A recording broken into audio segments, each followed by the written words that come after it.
Sean, welcome to the Intangible Podcast. So excited to dive into your story. I mean, when you think about this Intangible Podcast, our early on, profiles have been a bunch of, NFL guys and, some coaches and things like that, but now just the whole aura of what we're trying to really accomplish is this intangibles lies in a lot of different areas, and having you on the podcast and being able to tell your story, super excited for. So really welcome to the podcast. Yeah. I was kind of like, you want me on? No, I guess it's flattering. People like, you have a story. It's like, all right, cool. I'm cool to talk about it. Yeah. As men as well, we're just like, if there's any conversation we can have as men, that is a good conversation. Let's have it. Yeah. Let's have it. And it's about, and that's what it's about. It's just a conversation about these upbringings and the pieces that makes us who we are, that, we're, especially when you get to certain levels, and you as a singer, a songwriter, independent artist, being from Scotland here in there's not many of us. Yeah. Not just in the US, you're in the South, and there's definitely I want to take us there and dive into just, your story and your upbringing, and then we'll get into, the things you're doing now. So take me back to Scotland, man. Yeah, I grew up on the west coast of Scotland. My full name's Sean Collin Kennedy, which is funny. My dad has the same initials. He has the same middle name, but his first name was Samuel, and then he never thought that was cool when he was younger, so he thought, I'll use my middle name. So everyone knows him as Collin. So anytime I call back home, I FaceTime my folks, and then my mom will answer, and she's like, Collin, it's Sean. Sean, it's Collin. It's funny. But yeah, I grew up in the West Coast. There's more to Scotland now that I'm learning. I think there's more magical things about Scotland as I get older. I love history. I think a lot of history lied just to keep us in check. But there's a feeling that you get, and even if I don't know if you've been or if you ever do go to Scotland, that I will say I've been to Ireland. Okay, I go to Ireland, play some golf, so I got to say yes. I'm actually going to Scotland in September. Perfect. So this is like perfect timing. Yeah. I'll be back in September as well. So there you go. Yeah. But I think that I guess we all come from the same stuff, really, right? We're all kind of made up of the same thing. But I know people that have eventually went and they've romanticized about it. I know how people in America romanticize about Ireland or Scotland, and I think it's this old, this Celtic, this togetherness, and we've fought wars and blah, blah, blah. It's a tough life.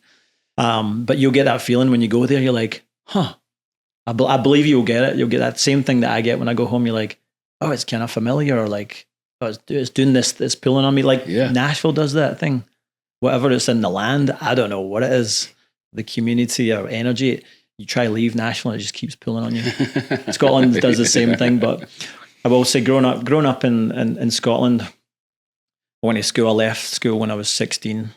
I was playing what we call football. I don't know if they're ever going to change soccer to football. I don't know if that will happen. No, Trump's talking about it. I don't think that's going to happen. Yeah. I don't think, you guys will be happy about it. But yeah, so I grew up in playing, as you guys called, soccer. That was the easiest thing that came to me naturally. Even just kicking a ball off a wall for hours was like the most, the most exciting thing. Like, we could never get bored of doing that. And whether that is like throwing a football or catching or whatever, it's like, you think you would get bored of that, especially at a young age. And whether it's your part of your early subconscious, I don't know, that this is my thing. Your ego starts to like grow. Like, this is me. Yeah. This will always be me. And as we know, when we get older, things change. But yeah, I left school when I was 16. I was playing pro, semi-pro, and in between, and it kind of cut short. I had ended up having 4 operations on my right knee by the time I was like 20, 21. Yeah, and it was a very rare bone disease. Yeah, it was a random. The doctors said it was a defect. So basically, it was like I was trying to sprint like full out, and it wasn't sore. It was more like I was kind of being obstructed and held back. Like, I couldn't put my heel to my butt. It was like stiff and behind my knee. So I went for the consultation, and then on the x-ray before they did the scans, basically the bone was like unhealthy. And the best way to describe it, he said, if you take a hammer to that wood, it may make an indent, but it's still strong enough, but it's not as strong as it should be. Right. And he described it like that because the blood is not getting through the bone. Bones, yeah. And for whatever reason that defect was, it was happening. So they encouraged he's like, let's try do an operation where we drill tiny holes through your bone to let the blood come through and re-strengthen. And then I guess 8 months after that, I mean, you're trying to get back on the pitch as quick as you can, man. That's the one thing that if we had patience as a young athlete, like I know we heal super fast, but like that patience, we just don't have it because we're so like eager to go on. Yeah, it's just, and that's like just as a young person in general, just natural. Like I can't wait to be 15 or 16 so I can have my driver's license. I can't wait to be 18. Exactly. I can't wait to be. These are like the top tiers of like. I need to like uphold this. Right. And you're right. Passing your driving test is like one of the biggest things you'll ever do. Right. But like, I need to get back on the pitch because this is who I am. And then, so I was back 8 months warming up at the side of the park, and then my knee just locked, and like, not in a bad way, but it kind of locked it. I guess it was in that position, not straight, not 90 degrees. And basically that pain and that discomfort was gone at the back.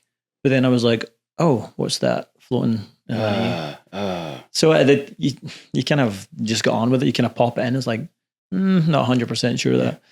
So sure enough, I had to walk off, and then we got in touch with the doctor again, and he's like, yeah, we're going to have to reassess this like as soon as possible. And turns out basically my body just rejected the piece of bone and just been like, okay, that's done with it. And then the doctor's like, we need to take it out and reassess it. So another operation. And then at the time, I mean, this was like 15 plus years ago. And they said we can do the old school operation where we like refracture the knee and like the paper mache hole, old school refracture. Yeah. And I was like 20 years old. I was like, no, that's not like. Yeah. And then of course. Thinking about longevity now. Yeah. And that's like probably the guys that you looked up to in sport as well. Those old operations where they just cut you straight up the middle. Straight up the middle. Yeah, just splice you open. Just whatever we need to do, just get it done. Yeah. And of course, my dad at the time, he was, of course, accompanying me to the hospital and stuff. And at the end, I probably wouldn't have known what was going on. My head was up my ass, man. I was probably just figuring out how do I get back to play again, not realizing that this is a big deal. Mm-hmm. And then, so the doctor said, well, recently we've seen results of skin treatment with stem cells. My dad was like, oh, I've kind of heard of that. Now it's such a more common thing that people are used to hearing. But back then it was like, I think I've heard of that. Like, it's amazing how spirituality and just like our own like mindset of expansion was not really, even 15 years ago. I guess there was people in the fields that were like aware of all that. But I guess consciousness wasn't really conversation, right? Kind of daily thing. And then, excuse me, and so he said, yeah, we've seen results of skin treatment and eye treatment, but we've never seen full effects of bone. And basically, you're a young guy, and we know that you would heal pretty quickly. And basically, we would take a sample of your cartilage and then clone the cells in a lab. And then over time, excuse me, that it would turn back to bone. And again, I'm not really consuming that of like, oh, that's mad, that's crazy thing. But my dad's like, okay, like, what do you advise? So basically, they said, well, you're a young guy, you're going to heal quickly, hopefully, and then we'll see how it goes. So it was an experiment. The insurance, even in the UK, with the way the healthcare is, they wouldn't even support the full amount because it was an experiment. Wow. So it was like one of the early tests in the UK to see how quickly this could happen. Right. And then Dr. Chitness, his name was, he was the only guy in the UK that did this operation.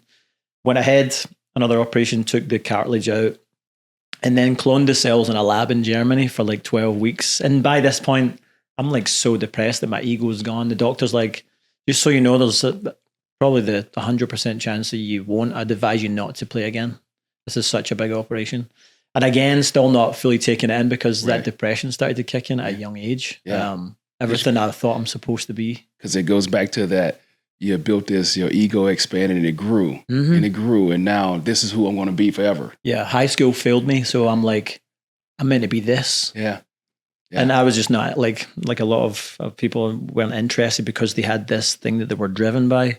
I know I'm good at it. So the ego's like filling this confidence and all that. It's like, this is who I have to be. And then sure enough, during that process of like, I just fell into like depression, playing video games. I hadn't played video games for a long time because I was always playing sports.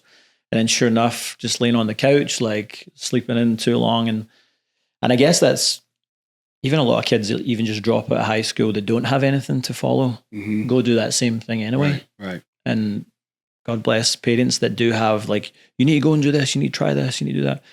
But I guess that's part of, is that the way we're supposed to be as young men, like teenagers? Are we supposed to just like go through, everyone's went through a patch like that, right? Yeah. Whether we had like a sport that we were driven by. Right. So yeah, I went through that whole thing, for a second. And then how did you deal with the depression side of it? I mean, what was that?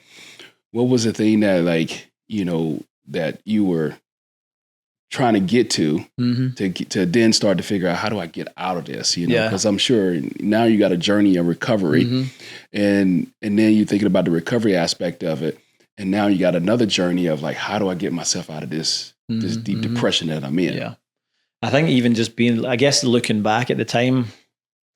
Because I really wouldn't, and I'll say this, like it's the truth. I remember when I had my first spiritual moment, that's something that was for me.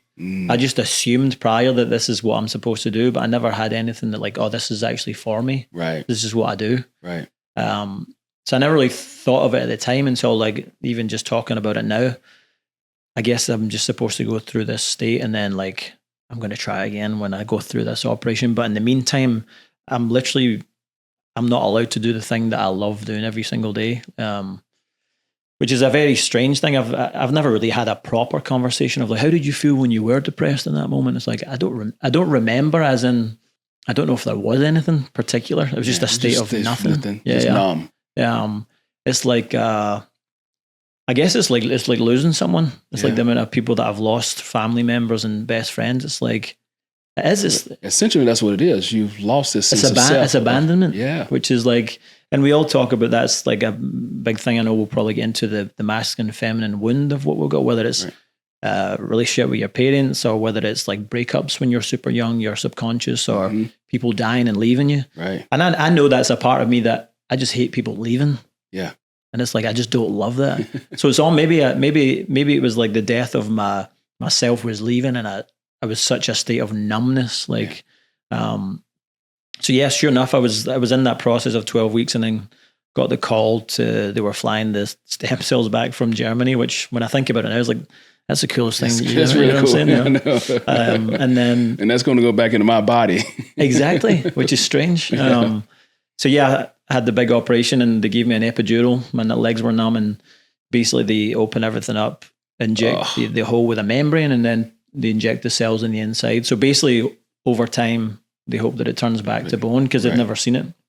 And then, as you know, the way the bottom half and the top half of your knee, it was right inside the joint on the top half. So I was on crutches for 2 months maybe, but I couldn't put my foot on the ground for 10 plus 12 weeks because I would just disrupt the whole thing. So that was another like challenge of like, oh, I have to control myself from doing this. I had to sit down on a little chair in the shower, a little kid's stool, which was just a process, and I had to just go through it. But it was a challenge while still being completely numb to even any conversation at that age, where I guess from 18 to 21, you think you know everything. Oh yeah.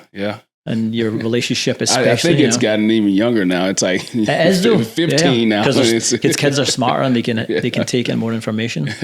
But yeah, so that even the conversation with my dad at the time, is like, I also went in and started working in construction for my father, which is not the easiest thing, because you have to be mobile. And you have to be better than most of the guys. Because it's not, my dad's not just going to lend it out to me, because he worked for his father. Right. And I remember him telling me, he's like, I hate to say it, but like, this is not going to be easy. I'm not going to give you this easy. You kick your door down in the mornings, like, let's go, 6 a.m. or whatever. And I hated it, but it's the best thing that ever happened to me. Yeah.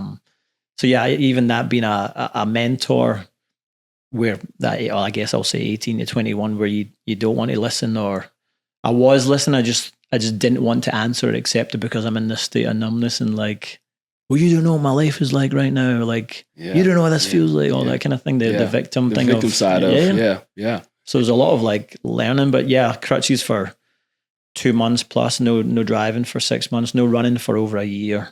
But sure enough, almost an exact year to the date of the operation, it was like 95% turned back to bone. So they used the results in London and stuff like that to show how quickly Yeah, and so you get the bone back, and in your mind, are you thinking, "Oh, I can get back to it. I'm gonna go play again." Mm-hmm. Did you try? The doctor was like, "Just don't. It's not worth it anymore." Yeah. I know you tried.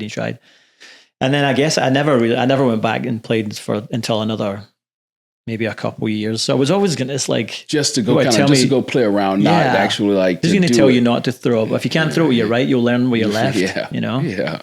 And I think, a couple of years I went back and played, I guess, like kind of semi-pro, and then went to like what they call amateurs, the Sunday league and stuff. I went back and played the best I'd ever played, like even just in the freedom of like, you don't really know your success until someone tells you, like, by the way, that thing that you're doing right now is like, I was like, oh, really? Yeah. See, when you're in it and you're not thinking about it the same way God is the creativity of your life. If you're just creating anything or like imagination, nothing really gets in, but I guess that's maybe the part of my ego that I learned to detach more, which I'm still working on that a lot. Always a work in progress, man. Man, that's like always a work in progress. Another full conversation there.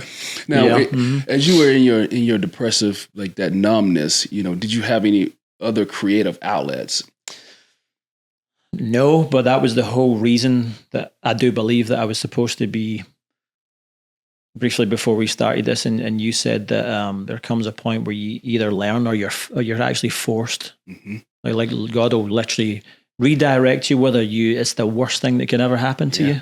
It's like it turns out to be the best, but you will never see it that way until it further down the road, Absolutely. See, and that's what I'm thinking is as you, in my head is that depressing piece was the killing off of this own sense that you built, not what was supposed to be for you. Mm-hmm. And I know we're going to get into the music side of things, but that was the direction and the calling that it was really trying to clear space for you to get to. Yeah. And so should we rename it as not depression, as just the redirection and burning off the things that we as from a society standpoint that we tend to gravitate toward, then we put our own that this is what I'm going to do for my life, when it's really not your.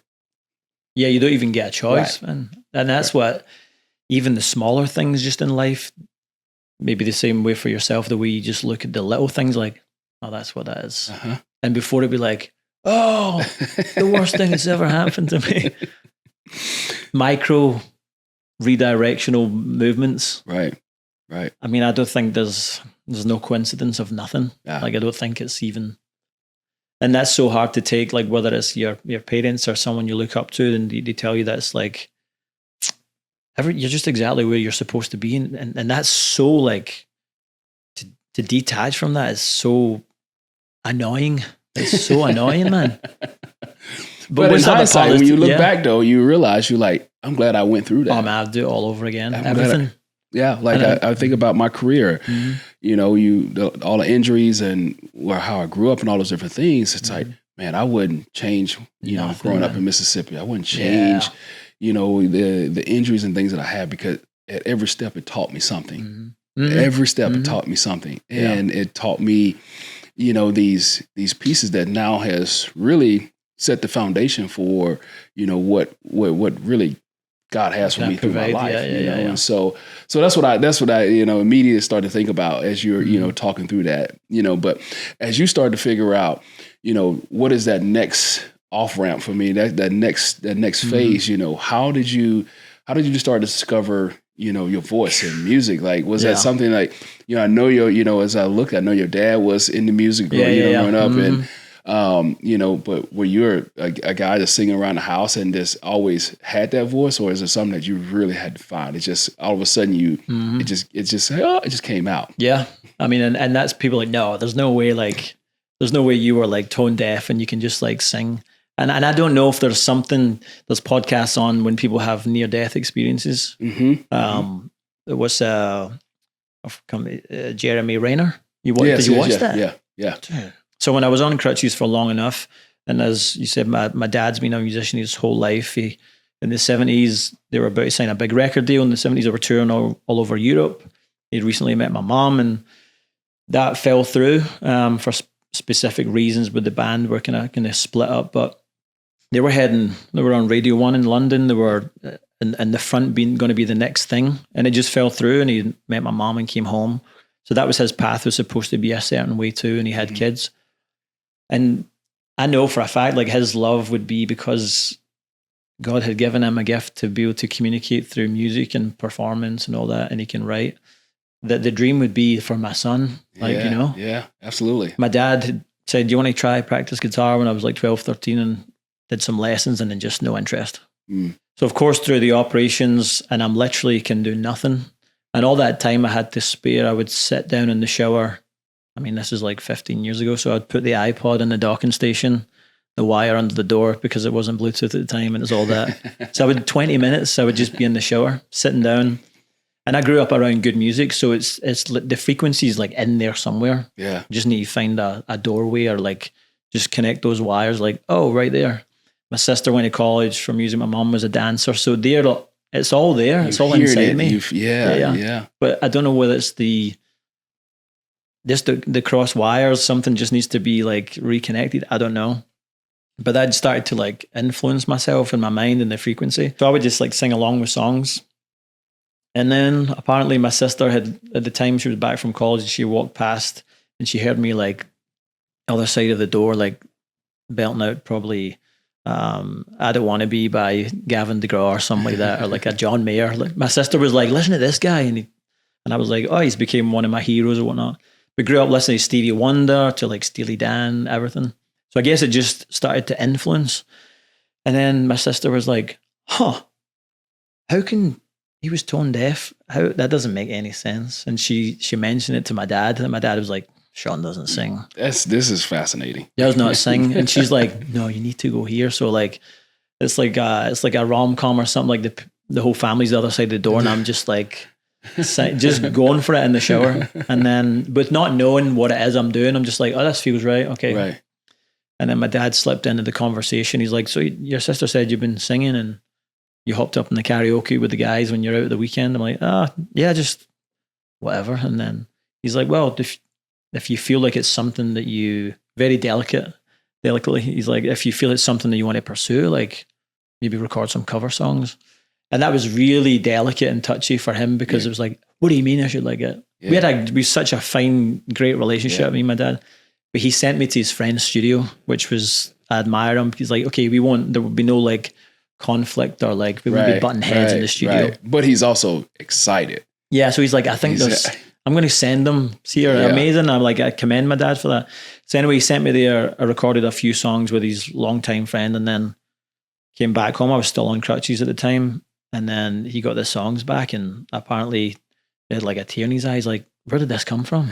And my dad, I was like, I don't know. I'm not even thinking, oh, this is great. I'm still like, whatever, I can't play football. That's my whole, I'm still in that same numbness, but like, oh yeah, I kind of like doing that.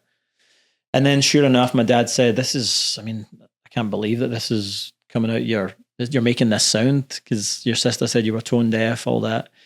So sure enough, my dad said, if you want to pursue it, find a local band. If it's something you really want to do, you go at the pace you want to. I was like, oh, okay. So I go to the pub that night. I'm still on crutches, and I see some of the guys. What happened to you? I was like, oh, long story. Da, da, da. And then one of the guys I spoke to was in a locally successful band, the drummer. And I said, not thinking of nothing. I was like, how's everything going with your band? He's like, oh man, we just came off this like short Scottish tour. It's been great, man, but the singer just left. And I kid you not, that was the first moment in my life that this is for me. Because I was like, there's this is bizarre. And I told him that I'd started singing, and he's like, you sing? Because everyone knew me as a football player. And then I said, yeah, I've recorded some cover songs, and I'll send you. If it's something that you like, then maybe I can come to a rehearsal. And I never really had, like you say, that confidence to talk on a mic, or like consider stripping back and being vulnerable and open to like something I don't know what to do. Because I'm only going to be confident in something I know I'm good at. Yeah. You know, I'm not going to go dance on the dance floor if I'm not great. You know. Plus you're on crutches. Exactly. Well, by the way, the attention you get you're on crutches is just ridiculous. Fair. That's fair. Yeah. Fair. So sure enough, and I sent the songs, and then the guys heard it, like, you want to come at rehearsal? And I went along, couldn't play guitar, had no idea what I was doing. They were telling me just learn this and whatnot. And I became a front man in a band, and we played a bunch of shows. Talking on stage was like the weirdest thing for me, but I was like, there was no hiding. I was like, whatever is going to come out of my mouth is what's going to come out now. And that happened for like a year or so. And then the guys all had really good day jobs. And the next jump was that sacrifice of like, you need to really invest more if you want to do something. And again, I commend them. They had good day jobs. I just wanted to try something else. And I've been working in construction, working for my dad. I really enjoyed it, doing traditional plaster work. My grandfather did it. And that was great. And I decided to pick up the guitar, and I was writing some more songs. And then it came to the point where I was like, I think I'm going to try the whole singer-songwriter thing. And the band just fizzled out. There was no like breakup. The guitar player and I just kept writing songs, and he was a great kind of advocate for me to kind of testify as like, oh, maybe I can do this. He was very supportive. I mean, hold on, but you go from like not singing at all to like all of a sudden this thing just turned on. It's like, oh, yeah, and that's the thing. And then also the writing come along. You know, you said you know were you a writer as a kid growing up, or it's like all of that just turned on for you? Yeah, my English teacher, she was funny enough. Her like part time outside of school, she was she played for the ladies soccer team for the local professional team, and I think she coached a little bit too. So she knew that I was good at the sport. Right. But she's also my English teacher. And she knew I'm not, she knows I'm not interested in school. I'm like looking out the window like, what is that guy delivering? Trying to listen. I was like, yeah, no, but what is in that? Like, that's where my mind was going. Yeah. So I think, I don't know. I will tell you though, and not many people know this. I've not really said to many people, but when my sister, she was down in college in the south of London, and her keyboard was, I moved it into my bedroom at the time. And I woke up in the middle of the night, and I just started like writing a song about my best friend and his wife were going to have a little boy. And I didn't know, it was kind of cheesy, but beautiful and a nice sentiment about it. Like, oh yeah, I don't really know what I'm doing in the piano. I've just started to learn guitar, and I'll start writing some notes. And then sure enough, I started writing this thing, went to sleep, and I woke up in the middle of the night, and I had a perfect sphere, blue ball of light, white light, hover above the keyboard for like 40 seconds. So I sat up and I watched it, just like it's like something in a movie, like Doctor Strange, where it's just hovering in a perfect circle. And I spoke to like some spiritual people and psychics, and they say, yeah, I had the same experience, and it turned into a person, and da-da-da. And whether people believe it or not, like, I know from my own eyes that's what I saw, and I felt I wasn't scared of it, and I was just like, all right. And then after 20 or 30, 40 seconds, it just like, and then that was it. And then everything really...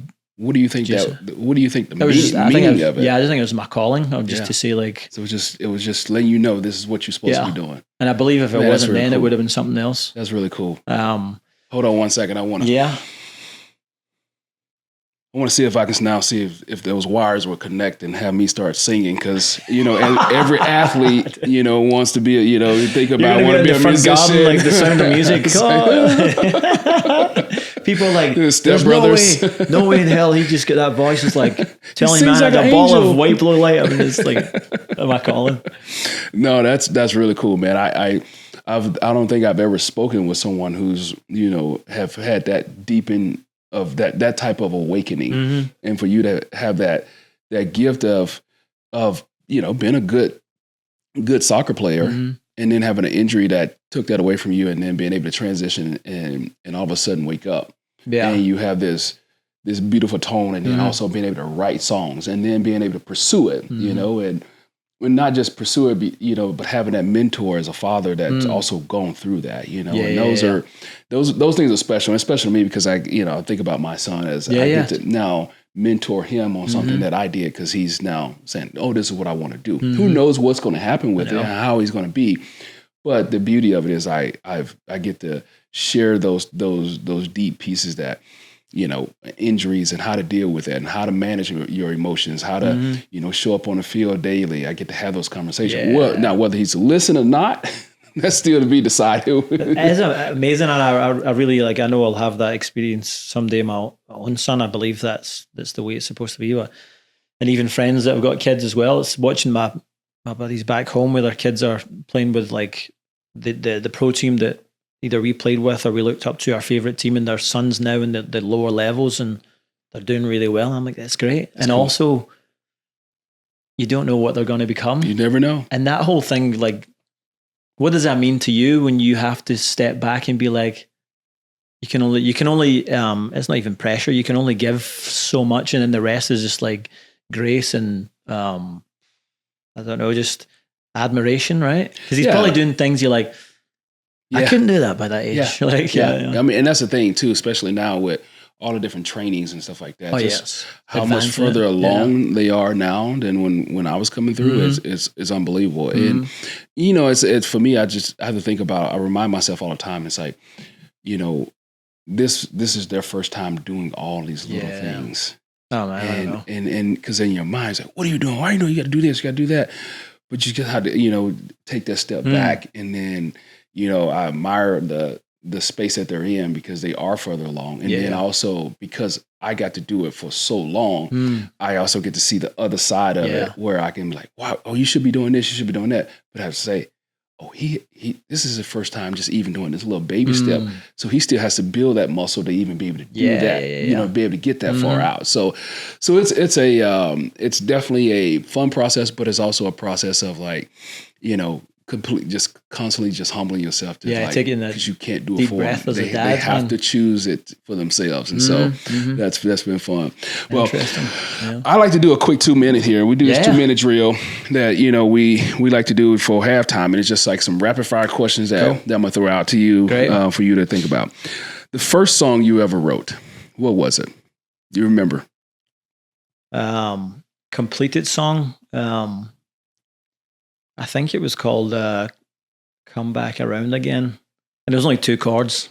Even now I've written some of my favorite songs that are 2 chords, but like you don't really know what you're doing. You're only capable of 2 chords, and like, maybe I can write something around these 2 that I love or whatever. I think it was called Come Back Around Again. And as a follow-up to that, you know, with it only been 2 chords, and it's the first time doing it, what was the hardest lyric to write? No one's really asked that before. I don't know. Actually, maybe there's some people that are watching this can answer this as like musicians or writers, that because people always kind of diss that thing of like, oh, you want to hear some of those early songs, man. But there's a couple of early songs that I wrote, like they were on my first album, whatever. And then now that I think about it, it's like, could I have wrote that now? I don't even know if I could have wrote that now. And I guess that thing where I don't know, you have no clue what you're doing kind of thing, but like, I'm just going to do this. And it seems, it feels right to me. And that's what I still stand by that. If it feels right to me, then I will. But even trying to remember some of the lyrics is like, that's a great question. But yeah, it was more just like, I have to do this to finish it. Yeah. Versus. Yes. Cause this is what I'm becoming. I don't know. But yeah, I definitely look back and think that, I don't know if I could write that today. Yeah. I don't know. I need to look back at that song. That's interesting. Yeah. I mean, hell, I look at some of the stuff that I did on the football field and I'm like, honestly, yeah. Just because I didn't know. I know, exactly. You do like the marvelous stupidity, right? Yeah, exactly. That was so good. That was like the dumbest thing I've ever worked out. Yeah. All right. What was your favorite Nashville venue that you've played in? Actually, believe it or not, recently I played at Chiefs down on Broadway. Okay. I think it's the best sound I've ever heard in Nashville on stage. Really? Yep. Chiefs. My friend, his name's Buddy, and he had a house concert for 14 years. And now I always said, I can see your name in lights, Buddy. And then over time, and then he acquired like the monthly residency at Chiefs. But yeah, the sound, I was blown away because I know when like, it's not just the sound that's coming off the speakers and the microphone. It's the room, the wood. I can feel walls, it. All the floor. Yeah. McNamara's over the Irish pub. I'm forgetting if it's not Nolansville, maybe Donaldson. But again, it's like all the old wood and stuff. So you're actually singing to the vibration of the room kind of thing. But yeah, I played a bunch of venues, even like the Exit Inn and stuff. But yeah, there's something about even just as an acoustic guitar and oh yeah, I can hear every single note, and I know I'm singing my best because I can feel the room. Yeah. That's cool. All right, last one for you. One artist you love to write with. To write with. There's a guy, he just moved to town not too long ago, Noah Gunderson. Been a fan of his writing for a long time. I think he's one of the best songsmiths of like this generation, as in I would say someone like John Mayer or like Foy Vance, or he's from Ireland as well. I would maybe say Noah Gunderson, because the way he expands his mind is kind of like, oh, that makes sense to me. It's not your traditional of like, we have to write like this. His boundary doesn't really have boundaries kind of thing when he writes. Yeah, that would be a good one. And I grew up listening to Bonnie Raitt. I know that she's not a huge writer. She writes a lot of her stuff, but she was one of my heroes growing up, who I got to meet like years ago, which had a smile like a Cheshire cat, man. I was like, oh, my little boy was coming out. I was like, wow, Bonnie Raitt. I'd love to sing with her one day, whether she's gone or not, but that would always be a cool dream. But yeah, Noah Gunderson's one hell of a writer. All right. Mm-hmm. Well, we're going to jump back in. You know, as you now you're getting you got your feet wet with music, and you're trying to figure out, what's the next step. And, and then you make a decision in 2018 to move to Nashville. Why make that decision to come to Nashville, being that it's, country music and, it's not your traditional, the sounds that you bring, you got some blues in there, you got some, indie pop in there, you got a lot of different sounds in your range there. And, you chose to come to Nashville. How has the Music City, ingratiated you here? And also, how has it, really been that foundation where you say, hey, I don't want to leave Nashville. It keeps pulling me back in. I know. Even just music aside, Nashville has that thing that pulls on you. Yeah. I started coming to Nashville 2014 before I moved like full time, as you know, and then I made the trips back and forth for a few years. It was meant to be 2017. Then I had to go the visa thing that was held up for like a year almost. Always a fun process, like going through all that. Oh, trust me, I know my wife's from Vancouver, Canada, and that was even just, we were married and just trying to get even that though. That process. To be married, it's like you're bound by law, but you have this extra thing on the side that you have to do it. Yeah, and no one will ever understand if you've not went through it. I mean, it's a hard process. I mean, it's a tedious process that you have to get everything right, and there can't be one line out of misplaced, because they'll be like, what's I mean, not one line. I mean, it's all the way to having letters from family members, you know, telling our story, and the pictures and bills and our name together. Like it's, and so it's an intense process. Yeah, there's a lot of jumping through hoops. I've got a couple of friends, she's Canadian, and our husband, they've been married for like 2 years, and he's now stuck back in Canada, but he might have to go back to Scotland. They're just going through the process. It's just, but yeah, it's just one of those things that if you want to be here, you make it work. 2014, and then I had a friend that moved with her mum. My friend Sarah Douglas, who's now moved on to Florida with a little boy and her mum. Her mum's, I think she's 81, and she is the youngest 81-year-old that you've ever seen. She would sing every Friday down in Skulls in Printers Alley. Oh yeah, I mean, I'm sure I've heard her. Venue. Yeah, she's got this short, spiky hair, the most broad Scottish accent you will ever hear. And she sings like a lot of jazz. She's a jazz singer. Yeah. Her and her husband back years ago, they had a Scottish duo called Double Scotch. Great. What a name for like a duo. But they would travel all over and even sing for some of the soldiers and stuff like that. And so Sarah and her mum moved to Nashville at the time, and I had recently just met them in Scotland. And she was like, you should come over. And I guess that, I wouldn't even say I was writing country songs, but I was a fan of Keith Urban, or like my grandpa listened to Willie Nelson all the time. And which a couple of years ago I got to open up for both of them, which is random. Oh man, that's cool. That's cool. Full circle, but not my music, but I was a guitar player for a country artist in town. So it was full circle. But yeah, the 2014 made the trips, and they said, you come out, see Nashville, and I did that. And it just did that. I stayed for 2 months the first time, and I was like, oh, this is like where I should be, because this is the path I'm on. And sure enough, I remember back when I was still working for my dad, and I was going on a guy's holiday for 2 weeks. We're going to Spain somewhere. Oh yeah. And I came in and he was going to pay me my wages and stuff. And he's like, when you come back, do you want to give this music thing a go? And I think back and it was like, it pulls on my heart. But he was like, I think you should give it a go, and I'll take you as far as I can take you, and then do your thing. Yeah.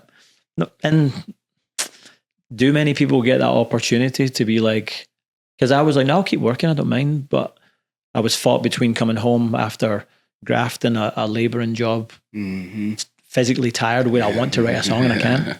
So it's a choice you need to make. And he did kind of push me to that. So yeah.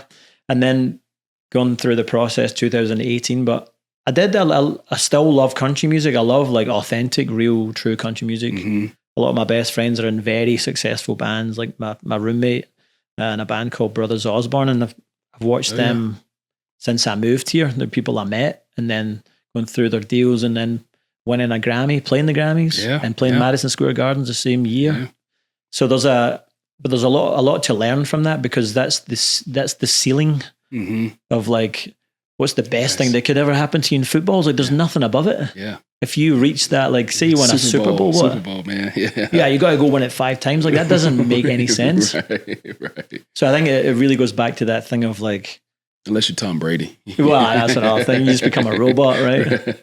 But I don't know. It just comes back down to like joy, like, because whether you're winning the Super Bowl or the Grammys is like, how's your day to day, man? Are you still like fulfilling yourself, as in making the right choices to make yourself happy, which has been a new reverse system for me of like, my dad would always say it, I knew it. You just come up against challenges, and it's like you keep fighting to either because you're attached to hold on to something because you think you need it. Right. When we're supposed to detach anyway, but that's not easy. Yeah. But I'm choosing joy for the first time. I know I've fast forward a good bit, but really, it really is just down to being happy every day, man. That's it. And if you need to give something up, just do it. Yeah. And so you gave it up. You gave home up, and you came here, and you choosing that line of joy. And now all of a sudden you're sitting there, and as an independent artist, you hit, millions of streams. What was the message behind that song that you wrote that you poured so much into that really resonated with people?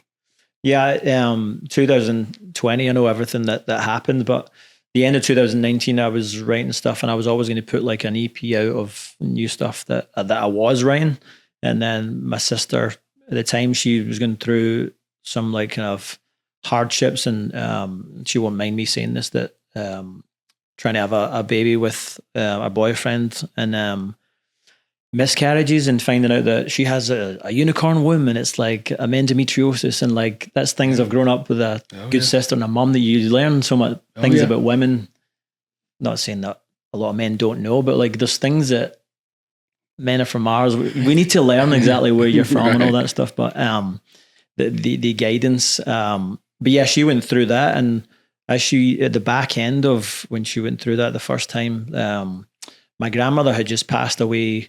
2018 when I moved here. My sister had a dream, and basically there was a whole commotion in the dream, and all these people moved out of the way, and my grandmother came forward to my sister, and then she said, the meaning of life is to let life love you. And my sister woke up like that, and then she texted me.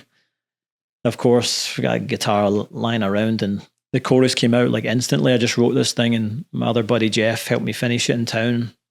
Are you sure you want to bring it? It's like, yeah, of course, like this is collaboration, amazing. And I got it to the finish line, and that song at the time, especially through 2020, I would never have known that a song that becomes a mantra just through any walk of life and the way that the collective is going through, but through 2020, oh man, that song, like people were getting tattoos on their arm, their back, and sending me emails and stuff. Wow. And I know there's a lot of musicians that went through that same thing, is to receive that as like above and beyond any amount of money or any trophy or any recognition. That is a Super Bowl. Yeah, exactly. Yeah. The Super Bowl. Yeah. But like the person that went to the Super Bowl that just lost their husband or something, and then they like, I want to thank you so much because like I went through, there's this other little thread in between that is below that 3D thing you put in a pedestal. Is like there's all these little micro moments in your life. So yeah, people reaching out is amazing, and you do like you detach when you write it, and it's like, all right, I've done my thing, like let it fly. Fast forward now, like that song is just becoming. I need to hear it again. I need to hear it because I'm a fan of music, and just because I was the guy that got to write it and perform it doesn't mean that I don't get to like fall back into be the fan. And recently I've needed it. Yeah. I reposted it on TikTok recently, and a bunch of people are just like, wow, like so. There's 8 million people on the planet, so. And it's also the family tie piece of it that still whether hits they're home. here or they're gone, it will always have a way. Yeah. And yeah, man, it's just been that song really on, especially in Apple Music, and I have a song called Free that I wrote 2016. I just thought everyone was starting to like that separation in the world was happening, whether it was politics or whatever. And I was like, people are like, they trade their safety for freedom, or sorry, trade their freedom for safety and all that. And it's like, you're already free. You're already free. And that was years ago, and it might come back around at the right time. But yeah, those songs did a lot on especially Apple Music, which was cool. And finding out like Tokyo was my #1 city for my music. Yeah. More people listen there than anywhere, and I've always wanted to go to Tokyo. So many little things as an independent artist, and I've had the freedom to create what I want to create and have a small pocket of like fans that are really like, it really means something to them rather than have a huge, a huge fan base that really, you just become like a number. Yeah. You know? I'm always curious why choose the independent route? For you, why did you choose that independent route? I mean, I'll say like, there's no option. And that will go back to the thing where, why did you come to Nashville and not do country? I've always loved country. I tried to write some of it. I still write some. I play guitar for a country artist on the road. I really do at heart love country music because it's kind of comes from the Celtic thing back home, and like the sentiment and like nostalgia. Nostalgia storylines and all that.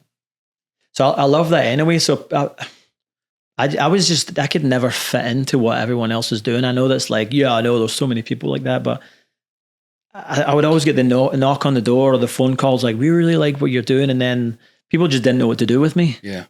And then I discovered that that's like the best thing. Like, and now I know I'm just myself. Yeah.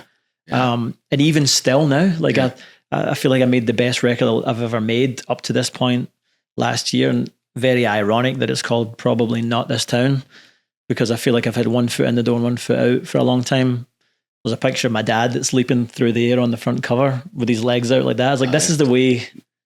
And that was just all random. It all came to fruition. But that's like that it makes me think about that keyboard with the blue ball. I mean, that's completely different in itself. It is, yeah. As a human to be able to, like to get to see that and not to run from it, not to be afraid of it, and just sit there and admire it, and then but also have the recognition of, and this is what I'm supposed to be doing. Yeah, so you were already different, from the jump, and so, as you talking about the being here in Nashville and, trying to navigate, figure out. And that's like not the way that we look at the outsiders, where we, you grow your own little army and you're against it. It's just more, I just know I've always been the guy that just did what felt right to me. I had the harness on me when I was a toddler, because I'd be like, where can I go? And it makes a lot of sense now. Like, and my parents now say like,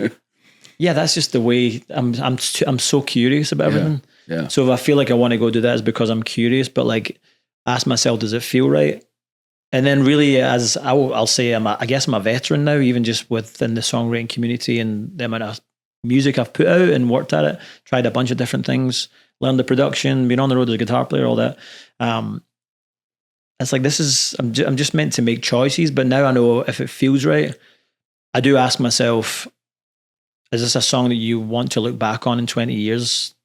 Will you want to sing this? And I'm like, yes, 1,000,000%. That's it. And that's the choice I commend people for writing twice a day in town, but like, what are we becoming? I think we're in the era of authenticity now, that there is no hiding from nothing now. Right. And it's slowly the tin can is almost about to just like pop off. Yes. And we can see the celebrities, like yourself.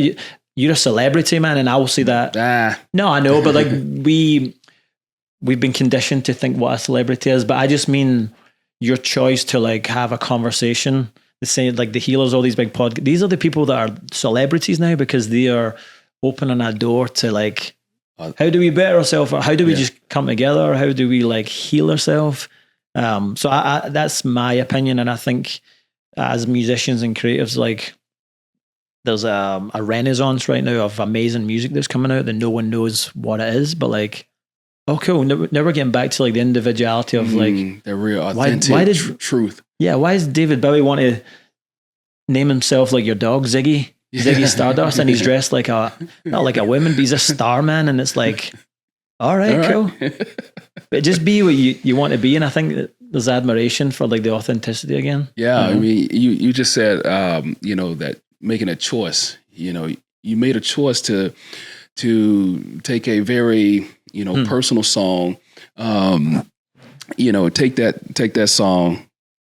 Let life love you, and then you created what I would call a ministry around it, created a podcast that is, really leaning into, men's health and being vulnerable, and, what gave you that courage to then step into that lane to share your story, and then hopefully that's someone that you can reach and then invite in to, have that support, and I think that's important for me, because I think about as I started this podcast, I've shared this before, being a dyslexic kid and growing up and all that was always hard for me to share that story. Yes. And so, to see that, to hear that you've gone through that, these deeper types of depressions and making these transitions out of sport into music and all of a sudden finding your voice and then sharing with people that you saw this blue thing, like that comes with a deep vulnerability, and so, for you, what was that piece and that courage for you to be able to do that and that drive to want to invite other men in to show them that it's okay to be vulnerable? Yeah. I know that was a lot, but that just was on my mind. That's, I mean, I realized that I was always, whether people are into astrology or they're not, it's like I'm a Cancer man, so I have like oceans and oceans of emotion, like, and not overwhelming. That was maybe why I became like so misunderstood for so many years, because I didn't know how to control it. And it's just I have an open heart, so it's just like I'm full time ready to go if you want to talk about it. And I was never like that. I remember days where it was like when you watched X-Men. Remember the guy, if you take his glasses off, he's just can't control it. So if I don't know, like I'm just gonna like outpour, and it would come out in like frustration and anger when I was younger. Not that I did anything bad, but more of my reaction to myself of like, how am I being perceived, or like how do I navigate? If I'm vulnerable, I don't need to be bawling my eyes out. I just mean the vulnerability is progress, and like if I'm always available to have a conversation, even if I feel like shit, man. If I feel like I'm having suicidal thoughts, it's like I will talk about it, and I'll have my own process. And I've had friends that have done it. I've considered it. Would I do it? I don't know. And that's the truth. That's things that have come up as a man for me in the last like 6 months. And then make the choice that you're available to grow, I think. I think that's where I've been. An independent artist as well. Like you have that vulnerability to really be yourself because people believe in that. Right. Also going back to knowing that I'm actually a person that's of worth to help, and that's so hard to take when you're feeling shit yourself. And you're allowed to feel. If that's the way you feel, you're allowed to. You don't have to be the fixer. You don't have to be the person that people need. So I realized for years you write songs and you give it out, and everyone gets what they need, but you don't. So you need to find the ways of like recalibrate your soul and your spirit, and get back to joy. No matter if I was about to go and play at Madison Square Gardens or not, it's like, I want to be happy when I'm going to play. I don't want to be like stressed and I've just played 100 shows behind me. So whether if that made a lot of sense or it didn't, but yeah, the vulnerability is progress always. So I'm really like working, I'm stripping back layers again, which is really interesting. And I feel like I'm as wise as I've ever been, but man, there's so much work at the same time, but I've kind of came out the other side and I'm appreciating it. And I'm back to that. Not that I was never grateful, but I was so vulnerable that I was allowed to admit my shame, my judgment, whether that I was right or wrong. but that was my my truth. I knew where I was, so I'm going to talk about my shame and judgment and like, should I be here at the age of 38? Should I have made this amount of money? My career. And I was okay with laying it out on the table. And I guess that's where I've been the last kind of while. But now I'm coming back to like ready to create again. Right. I literally wrapped everything in cotton wool that was so precious to me, especially music, and I would never resent it. And I put it to the side because I need to protect it. And I was like, I'm going to go back and live my life a little bit. So I've been doing random things. I've kind of drifted off, but like I've been choosing to do things like go to a waterfall by myself. Yeah. Play pickleball, back to playing football with the boys, playing golf.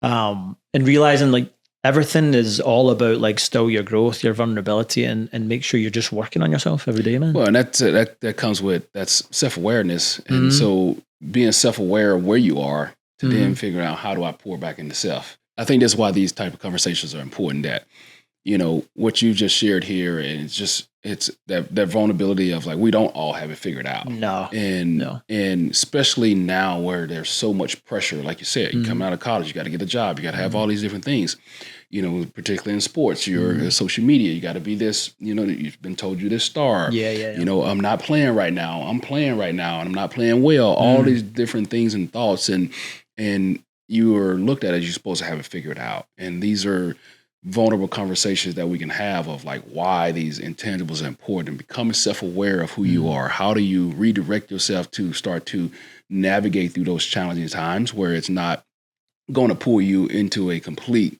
complete hole. You know? And so, and being able, when you do start to feel yourself going, knowing how to get out of it, knowing how to transition to a new role, and you know, outside of what you've done for so long, you know, that to be a prime example of that. You were on your way to become a really good soccer player, and then it's like, nope, and now you got to redirect and do something different. And, but those same skill sets transition you to the next thing. That because you built that foundation. Yeah, totally. You know, and so, you know, as we start to wrap up here, you know, I always like to ask, you know, a couple of things at the end here, and that's, as you think about this generation of young men, and less particularly in the space that you're in music, that is looking to take a path through music, you know, and whether you're with a, you know, big conglomerate or you're, you know, independent, you know, what piece of advice do you have for them as they're trying to navigate through this space where there's a lot of competition? You know, it's a lot of luck and timing and all these different things. You know, is there a piece of advice that you have for, you know, a young artist that is looking to make their way through? Yeah, I think whether it's easier said than done is just to trust yourself. Trust the feeling that you have. Like, go by that always. It's like, I know it's easier said than done. Just trust your gut. And people are like, yeah, I know, but like, how do I really like believe that kind of thing? And it's really, I get it, because there's so many distractions. So I can't just believe my gut, because what am I supposed to become again? It's a very interesting thing to describe. Yeah. I would love to go to the colleges, because I know that the academics and the way they teach musicians, or especially just doing like music school, and have people that have graduated and people that have been doing it 10 years here, and now like a couple of young servers at the restaurant that I was doing a photo shoot for Gibson Guitar recently. So I just came back from Spain. I'm all tanned and all that, and I've got like the leather waistcoat, and I just go for dinner by myself at Bar Taco, some of that. And this young guy serving's like, it was the most funniest thing of living in Nashville for 11 years that you would just never think you would still hear. And he's like, man, you look like a musician. It's the most ironic, funniest thing. And I just laughed. I was like, why would someone still say that now? But the young guy goes to Lipscomb doing music. Okay. And I had to ask him, I was like, what's like the challenge, or what's the most frustrating thing about being at music college that you feel it's working for you, but you also don't get to do this or that? And I know that conditioning and the way that they teach people, but I think there's got to be some lane of someone that can be in at college to teach them the psychology of more like, people are falling in love with the idea of how it's supposed to be. And like college, like it's conditioned. That's what it is. Yeah. And whether school continues to be the way it is, or people homeschool more of their kids and whatnot, because the thing you're teaching them is actually not there when they get there. Right. so what are we doing? But I just think that the psychology side of it, don't get all your hopes up right away. And there's got to be a way to navigate and teach them the right language of that. But like, I would say, go and find a job that you really like outside of the thing that you're obsessed with. About, again, whether that makes sense or it doesn't. So not saying it always just comes back, but I have more belief that when you detach from something that will come and get you, that thing that's for you it navigated me to a way that I would, to go through so much physical pain and mental like endurance that was redirection, what's for me. So you may as well actually just detach from it completely and just relax. Yeah. So I'm trying to enjoy my life more, and like, I've came this far. I know that the book's not finished. So like, why do I have to try as hard as I used to? So I'm doing less by receiving more if I can. Yeah. If that's the answer, I don't know. Well, I think that's that falls right into this last question I have for you as we wrap up here. Great questions, by the way. Thanks for. Oh, thank you. Thank you. I appreciate that. I'm trying. No, I'm getting there. It's pure, man. It's very pure. Yeah. As you look back over, how you was raised growing up, your parents, the success, the failures, say failures, the learning experiences. What intangibles would you say that has made Sean who he is today? Just to always remember who you used to be. It's like I came up against that saying years ago. I heard it was like, don't forget who you used to be. And that is not looking back. Yeah. And it's like, I know what I've went through. Again, that's not looking back again. But I think that's what makes my gratitude, and just know that I'm very lucky that I have my parents, and they've been together 46 years. They've had the rough roads halfway down the road, and I've learned a lot about that too. I'm probably learning more than I've ever done by just watching them. Yeah. And it's not like I'm not even there. So it's not like I'm watching them head on. Again, there were just two individuals that like admired one another for being individuals. Mm-hmm. And then they had to navigate the rest in between, but they're still just individuals. They sleep in separate beds now. They don't love each other any less. They just sleep better. Yeah. It's like you've then acknowledged them as an individual, like you're respecting them. So that's recent. I've had to like learn that again. It's like detachment again. Yeah. I think, gratitude, just knowing who I am, knowing who I used to be, making sure I'm available for people when I have the right amount of energy, that I've looked after myself. Like, if I've spent all my coins, I can't give it to anyone else, and I'll let them know that. So being honest about it, yeah. They tell you to put your mask on first. So. Yes, yeah. Well, Sean, man, this has been awesome. Thanks, it's man. been fascinating for me. Yeah, it's been a pleasure to really dive into your story. I think what I hope people take away from this is that there's always ways to reinvent yourself, and that's constantly changing.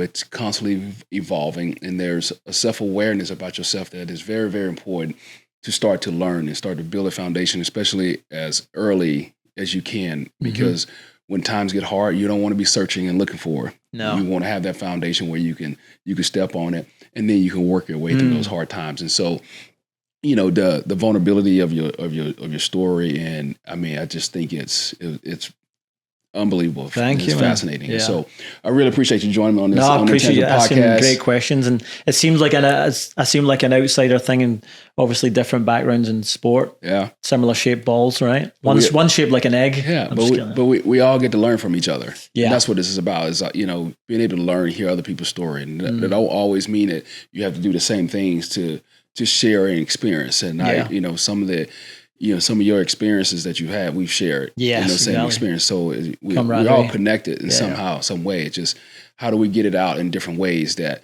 it may resonate differently for somebody else? Same thing, same body, but for someone else, it may resonate. Yeah. So very important, man. So that's what I think is really important. Yeah, it's great what you're doing, honestly. Thank you, man. I really appreciate it.